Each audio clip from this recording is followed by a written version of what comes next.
Hi students, welcome to my YouTube channel money sir classes. ఈ వీడియోలో pending ఉన్నటువంటి మార్చి 10వ తారీఖు కరెంట్ అఫైర్స్ని అయితే కంప్లీట్ చేద్దాం. అదవుతుందా? మనకి మార్చి 10, మార్చి 11 కదా పెండింగ్ ఉన్నాయి. వాటి గురించి అయితే ఇక్కడ డిస్కస్ చేద్దాం. చూడండి. ఓకే, ఫస్ట్ వీడియో చూడండి. మొత్తం పర్షియన్ గల్ఫ్ సరిహద్దు దేశాలు ఎన్ని? మనకి ఎందుకంటే ఇప్పుడు గల్ఫ్లోనే కదా యుద్ధం జరుగుతుంది, గల్ఫ్ అని వస్తానే ఉంది. అసలు మొత్తం పర్షియన్ గల్ఫ్ సరిహద్దు దేశాలు ఎన్ని అంటే 8 దేశాలు అనమాట. ఎన్ని? 8. ప్రస్తుతం అమెరికా ఇరాన్ మధ్య జరుగుతున్న యుద్ధం వలన ప్రతిరోజు పర్షియన్ గల్ఫ్ సరిహద్దు దేశాలు అనే మాట వార్తల్లో నిలుస్తుంది. అసలు మొత్తం పర్షియన్ సరిహద్దు దేశాల సంఖ్య ఎంత అంటే 8. ఏంటా 8? 1 ఇరాన్, 2 ఇరాక్, చూడండి, 1 ఇరాన్, 2 ఇరాక్, 3 ఒమన్, 4 బహ్రెయిన్ అంటారు. ఏంటిది? Bahrain, 5 UAE, 6 Saudi Arabia, 7 Qatar, 8 Kuwait అనమాట. ఏంటిది? కువైట్. ఈ 8 దేశాలని కలిపి మనం గల్ఫ్ దేశాలు అంటాం. ఇరాన్ దేశం ఈ గల్ఫ్ దేశాలలోని అమెరికా స్థావరాలపై దాడి చేస్తుంది. ఇరాను దీని మీద సౌదీ అరేబియా మీద దాడి చేస్తుంది, ఇరాను యుఏఈ మీద దాడి చేస్తుంది, ఇరాను ఖతార్ మీద కూడా దాడి చేస్తుంది. అంటే దేశం మీద కాదు. ఇప్పుడు యుఏఈలో అమెరికా వారి స్థావరాలు ఉంటాయి, అదవుతుందా? వాటి మీద దంసాలు చేస్తుంది. సో మనకి ఇవి చాలామంది కరెంట్ అఫైర్స్లో సార్ కరెన్సీలు కూడా చెప్పండి అంటున్నాడు. సో 8 దేశాల యొక్క కరెన్సీ కూడా ఒకసారి చూద్దాం. అదవుతుందా? చూడండి, ఇరాన్ కరెన్సీ ఏంటి అంటే రియాల్ అంటారు. ఇరాన్ కరెన్సీ ఏంటి? రియాల్. ఒమన్ కరెన్సీ ఏంటి అంటే రియాల్. సౌదీ అరేబియా కరెన్సీ ఏంటి అంటే రియాల్. ఖతార్ కరెన్సీ ఏంటి అంటే రియాల్. కువైట్ కరెన్సీ ఏంటి అంటే దినార్. ఇరాక్ కరెన్సీ ఏంటి అంటే దినార్. బహ్రెయిన్ కరెన్సీ ఏంటి అంటే దినార్. యుఏఈ కరెన్సీ ఏంటి అంటే దిర్హం అంటారు. ఏంటిది? దిర్హం. నెక్స్ట్, గల్ఫ్ దేశాల సహకార మండలి, అదవుతుందా? దీన్ని గల్ఫ్ కోఆపరేషన్ కౌన్సిల్ అంటారు. గల్ఫ్ దేశాల సహకార మండలి 1981 మే 25న ఏర్పడింది. చూడండి, వీళ్ళ కౌన్సిల్ కూడా ఒక మండలి ఉంది, గల్ఫ్ దేశాల సహకార మండలి అంటారు. గల్ఫ్ దేశాల సహకార మండలిలో సభ్య దేశాల సంఖ్య 6. చూడండి, గల్ఫ్ దేశాలు 8, కానీ ఈ సహకార మండలిలో ఒకరికొకరు సహాయం చేసుకోవడానికి ఒక కూటమి ఏర్పడింది. దాంట్లో మాత్రం ఎన్ని దేశాలు ఉన్నాయి? 6 ఉన్నాయి. ఏంటా 6?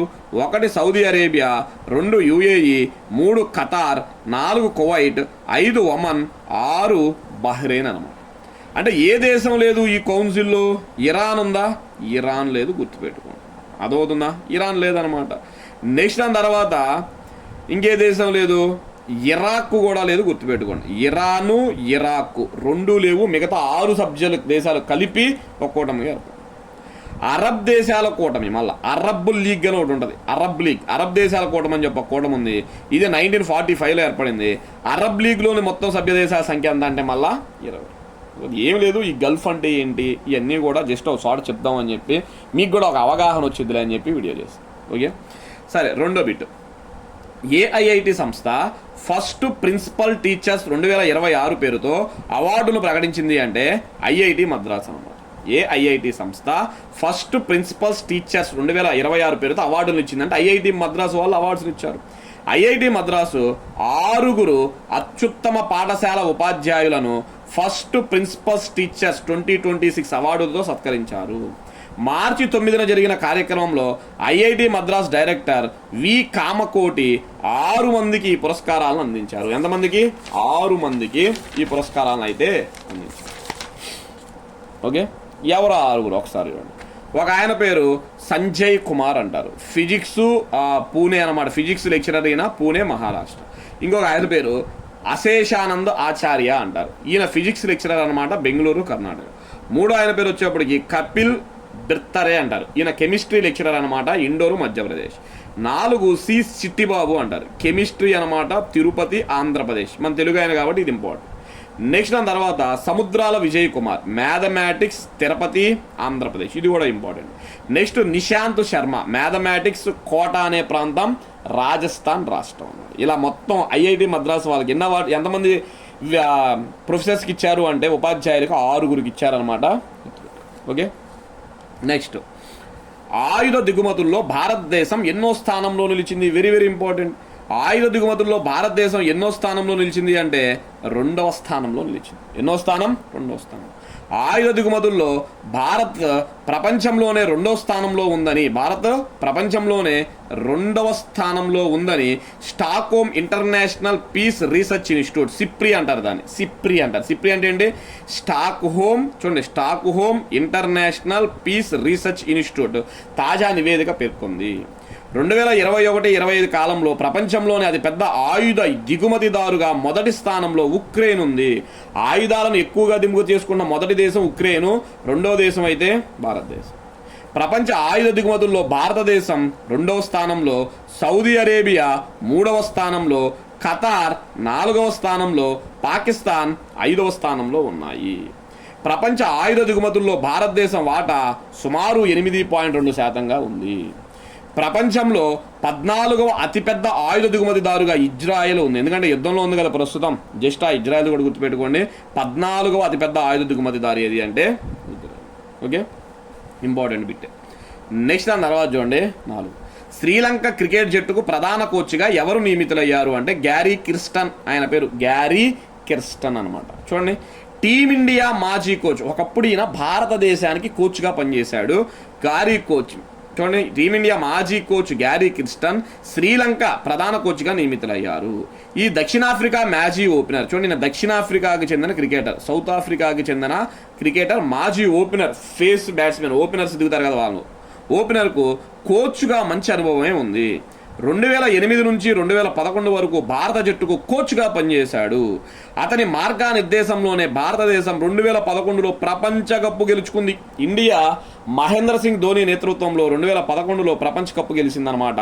అప్పుడు కెప్టెన్ రోహిత్ శర్మ, మన కోచ్ ఎవరంటే మాత్రం గ్యారీ కిర్స్టన్. ఓకే, నెక్స్ట్ దాని తర్వాత చూడండి 5వ, భారతదేశపు మొట్టమొదటి రింగ్ అనమాట, అంటే రింగాకారంలో ఇట్లా వృత్తాకారంలో మెట్రోని ఏర్పాటు చేశారు. రింగ్ మెట్రోని ఎక్కడ ప్రారంభించారు అంటే ఢిల్లీలో ప్రారంభించారు. ప్రధానమంత్రి నరేంద్ర మోడీ ఢిల్లీలో భారతదేశం యొక్క మొట్టమొదటి రింగ్ మెట్రోని ప్రారంభించారు. ఢిల్లీలోని కొత్త మజ్లిస్ పార్క్, మౌజ్పూర్, బాబర్పూర్ క్యారిడార్ పూర్తి కావడంతో పింక్ లైన్ ఇప్పుడు నగరంలోని ప్రధాన భూభాగాలను కలుపుతూ ఒక పూర్తి వృత్తాకార మార్గాన్ని ఏర్పరిచింది. పింక్ లైన్ అంట, అదవుతుందా, ఈ సర్కిల్ మొత్తాన్ని కూడా పింక్ లైన్తో వేశారంట. అందుకని పింక్ లైన్ ఇప్పుడు వృత్తాకార మార్గాన్ని ఏర్పాటు చేస్తుంది. కొత్తగా అందుబాటులోకి వచ్చిన ఈ లైన్ పొడవు సుమారు 12.3 కిలోమీటర్లు. ఎంత? 12.3 కిలోమీటర్లు అంట. ఈ విస్తరణతో ఢిల్లీ మెట్రో పింక్ లైన్ మొత్తం పొడవు 71.56 కిలోమీటర్లకు పెరిగింది. ఢిల్లీలో మొత్తం మెట్రో పొడవు ఎంత అంట? 71.56 కిలోమీటర్లు. Okay, next 6, cyber safety protocol 2026ను ఏ రాష్ట్రం ప్రారంభించింది అంటే కేరళ. సైబర్ సేఫ్టీ ప్రోటోకాల్ 2026ను ఏ రాష్ట్రం ప్రారంభించింది? కేరళ. అభివృద్ధి చెందుతున్న ఏఐ యుగంలో విద్యార్థులను రక్షించడం లక్ష్యంగా కేరళ రాష్ట్రం సైబర్ సేఫ్టీ ప్రోటోకాల్ 2026 అనే సమగ్ర చట్టాన్ని ప్రవేశపెట్టింది. ఈ కార్యక్రమాన్ని Kerala infrastructure and technology for education, దాన్ని సింపుల్గా కైట్ అంటారు, Kerala infrastructure and technology for education మరియు రాష్ట్ర సాధారణ విద్యాశాఖ యొక్క టెక్నాలజీ విభాగం కలిసి అభివృద్ధి చేస్తున్నాయి. దీన్ని సైబర్ సేఫ్టీ ప్రోటోకాల్ అంటారు. కేరళలోని ప్రభుత్వ పాఠశాలల్లో సురక్షితమైన డిజిటల్ అభ్యాస వాతావరణాన్ని సృష్టించడమే దీని యొక్క ముఖ్య ఉద్దేశం. అదోనా, కేరళ రాష్ట్రంలో పాఠశాలల్లో డిజిటల్గా క్లాసులు ఇవ్వడమే దీని యొక్క ముఖ్య ఉద్దేశం. ఓకే, నెక్స్ట్ అండి 7. ఏ రాష్ట్రంలో జరిగిన లెజిమ్ నృత్య ప్రదర్శన గిన్నీస్ వరల్డ్ రికార్డ్స్లోకి ఎక్కింది? చూడండి, లెజిమ్ నృత్యం అంట. ఏ రాష్ట్రంలో అంటే మహారాష్ట్ర. ఏ రాష్ట్ర? మహారాష్ట్ర. అంతర్జాతీయ మహిళా దినోత్సవాన్ని మార్చి 8 అనమాట. అంతర్జాతీయ మహిళా దినోత్సవాన్ని మహారాష్ట్ర రాష్ట్రం గివ్ టు గెయిన్ అనే ఇతివృత్తంతో ఘనంగా నిర్వహించింది. ఈ వేడుకలో భాగంగా మహారాష్ట్రలోని డోంబివ్లీ అంటారు, ప్రాంతం పేరు డోంబివ్లీ అనే ప్రాంతంలో 9,111 మంది మహిళలు మరియు బాలికలు కలిసి ఏకకాలంలో సాంప్రదాయ లెజిమ్ నృత్యాన్ని ప్రదర్శించారు. ఒకేసారి 9,111 మంది ఈ నృత్యాన్ని చేశారు. గతంలో ఈ ప్రదర్శన 7,330 మంది చేయగా ఇప్పుడు ఈ రికార్డు బద్దలైంది. అంతకుముందు రికార్డు ఎంత?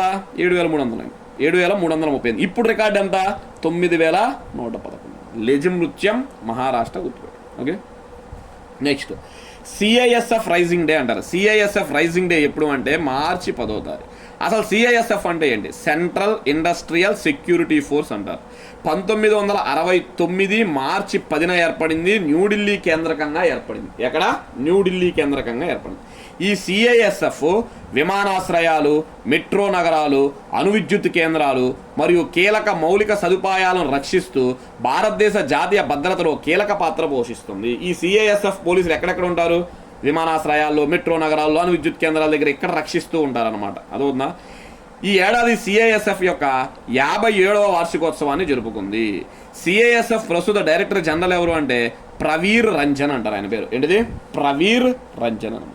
ఓకే, నెక్స్ట్ 9వ బిట్. బ్రాండ్ ఫైనాన్స్ ర్యాంకింగ్స్లో అగ్రస్థానంలో నిలిచిన బ్యాంక్ ఏంటి? చూడండి, బ్రాండ్ ఫైనాన్స్ ర్యాంకింగ్స్లో అంట ఫస్ట్ ప్లేస్లో ఏముంది అంటే industrial and commercial bank of China అంటారు. Industrial and commercial bank of China అంటారు. ఐసిబిసి అంటారు అనమాట. ఏంటిది? ఐసిబిసి అంటారు. బ్రాండ్ ఫైనాన్స్ ప్రపంచంలోనే అత్యంత విలువైన టాప్ 10 బ్యాంకుల వివరాలను విడుదల చేసింది. టాప్ 10లో మొదటి 4 బ్యాంకులు చైనా దేశానికి చెందినవి ఉండగా తర్వాత 6 బ్యాంకులు అమెరికా దేశానికి చెందినవంట. చూడండి ఎన్ని బ్యాంకులు ప్రపంచంలో టాప్ 10 బ్యాంక్స్ను బ్రాండ్ ఫైనాన్స్ ర్యాంకింగ్ వాళ్ళు ప్రకటించారు. దీంట్లో మొదటి 4 ఏమో చైనా, తర్వాత 6 ఏమో అమెరికా. ఇంక ఏ దేశాలు లేవు. అదవుతుందా? ఇవే టాప్ 2 బ్యాంకులు అంట. మరి టాప్ 4లో చైనాయే ఉన్నాయంట. మరి ఏంటి ఆ చైనాయే కూడా ఒకసారి చూద్దాం. చూడండి, ఫస్ట్ది industrial and commercial bank of China, 2 China construction bank, 3 bank of China, 4 agriculture bank of China అనమాట. ఫస్ట్ టాప్ 4లో ఏమున్నాయి? చైనాయే ఉన్నాయి. Okay, next 10. ప్రాజెక్టు గంగాను ఏ రాష్ట్రం ప్రారంభించింది? ఉత్తరప్రదేశ్ ప్రారంభించింది. రాబోయే 2 సంవత్సరాలలో 20 లక్షల గ్రామీణ కుటుంబాలకు హై స్పీడ్ ఇంటర్నెట్ అందించేందుకు ఉత్తరప్రదేశ్ ప్రభుత్వం ప్రాజెక్టు గంగాను ప్రారంభించింది. హిందూజా గ్రూప్తో భాగస్వామ్యం ద్వారా ఈ కార్యక్రమం 8,000 నుంచి 10,000 మంది డిజిటల్ పారిశ్రామికవేత్తలను అభివృద్ధి చేస్తుంది.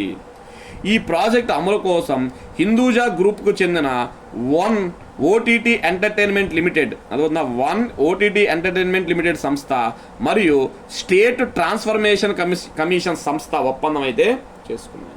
సింపుల్గా ప్రాజెక్ట్ గంగా ఏ రాష్ట్రం? ఉత్తరప్రదేశ్. ప్రాజెక్ట్ గంగా దేనికి సంబంధించింది? హై స్పీడ్ ఇంటర్నెట్కి సంబంధించింది.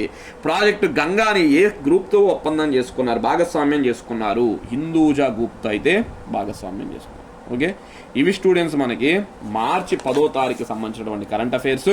ఇక కేవలం ఒకే ఒక్కటి పెండింగ్ ఉంది, మార్చి 11వ తారీఖు అనమాట. అది కూడా కంప్లీట్ చేసేస్తాం. Okay, thank you.